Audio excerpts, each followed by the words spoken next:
Well, good evening, everybody. Hope everybody's doing well.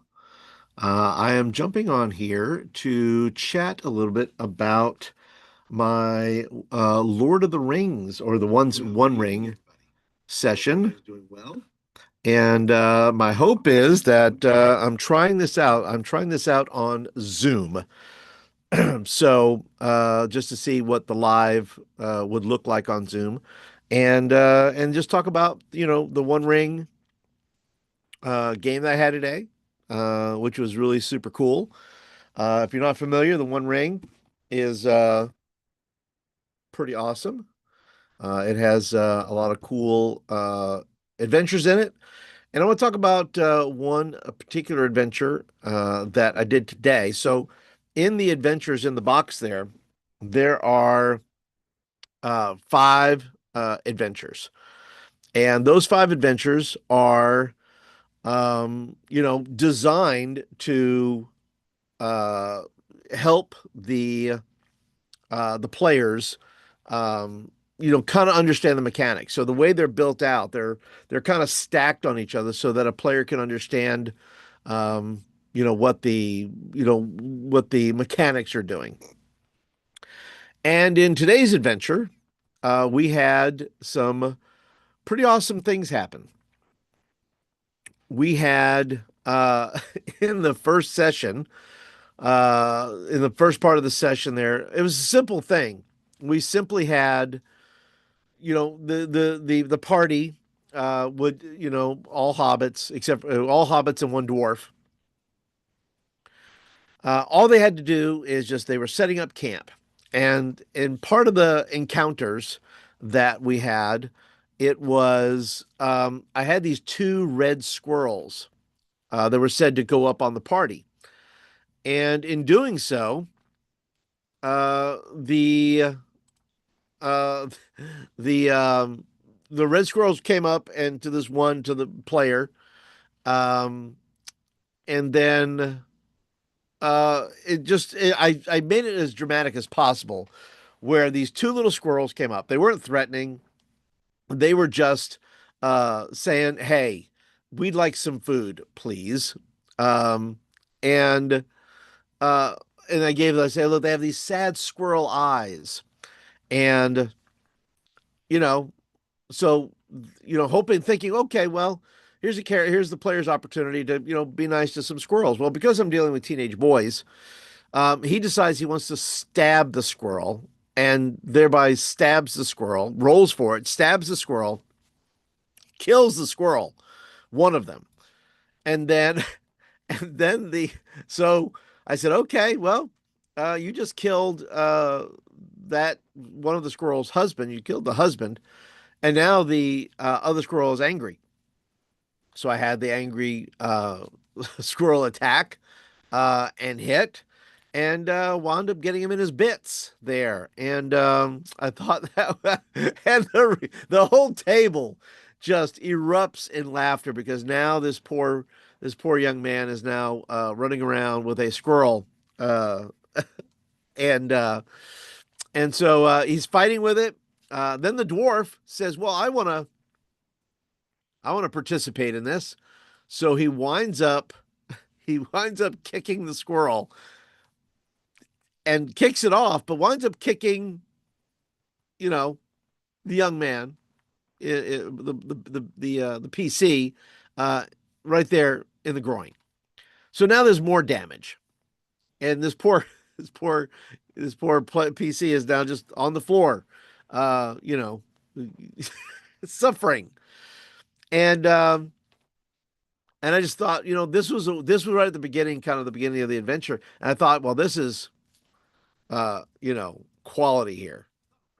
This is a quality encounter here. Something that was nothing, just a nothing burger, and it wound up being, hey, this is something. This may be the highlight of the event. Now, it wasn't the highlight of the event. I mean, it was. It probably was, but there were some other things that happened during the during the game, and you know, and it was a lot of fun, But so they wound up having to face what is called What is it called? The Burn Wolf. I want to say it's the Burn Wolf, something like that. Anyway, the whole story revolves around the fact that they're going to have this encounter with these, these wolves, and uh, and winds up that these wolves are not what they seem to be. Oh, it's Burnt Beast, Burnt Beast, Burnt Beast, Burnt Beast. And so anyway, the uh, the story goes on, and they wound up going into the forest, and they finally met up with this burn beast.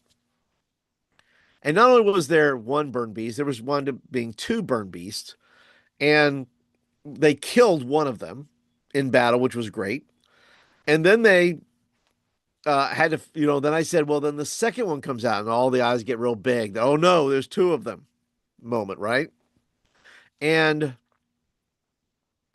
so in this particular case, Tom Bombadil shows up from the Lord of the Rings, and from that, the lore there.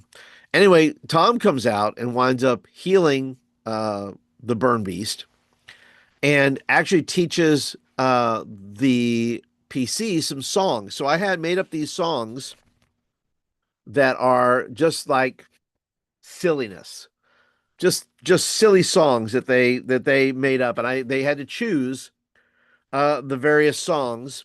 I kind of held them out like this, where they had to kind of choose the song they had to pick, and they all bought in. They all bought into it, and they wound up. I said you could rap it. I said you could rock it. I said you could jazz it. However you want to do it, it's perfectly fine with me. And they wound up doing such a good job.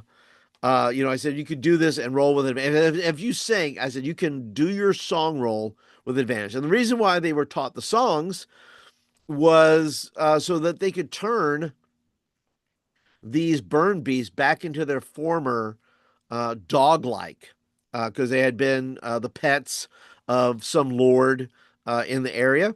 And then evil spirits had come, taken over them, and turned them into these beasts. And they wound up, going for it and singing the songs, turned the beasts back into dogs, very large dogs. And it was super quality. I mean, the gameplay, they did the players did such a great job of just buying into it, right? And we've played all 5 sessions now. There's 5 sessions in the opening, and I think what I'm going to do is I'm going to take them to Moria. And at least they seem to be excited about that. We'll see whether they want to go to Moria, go to Rivendell. We'll have some options for them. But as part of the completion of the five adventures, I made them a little certificate, a little completing the One Ring Shire adventures. And they all put their characters' names right there, and then the date. And some of them actually put the date of the actual what was happening, the date of Lord of the Rings, what the date was during that time, which I thought was great too. And then I just went ahead and signed my name as the lore master, and it's just some quick fun thing to give to players, and that's just kind of my thing. I just love as a DM, and as a professional DM as well. Uh, I love to go ahead and just wonder and surprise. I like to give little things like that I think means something to the players, and a sense of completion, a sense of accomplishment, and I think that's important. And then so yeah, that's is I just wanted to kind of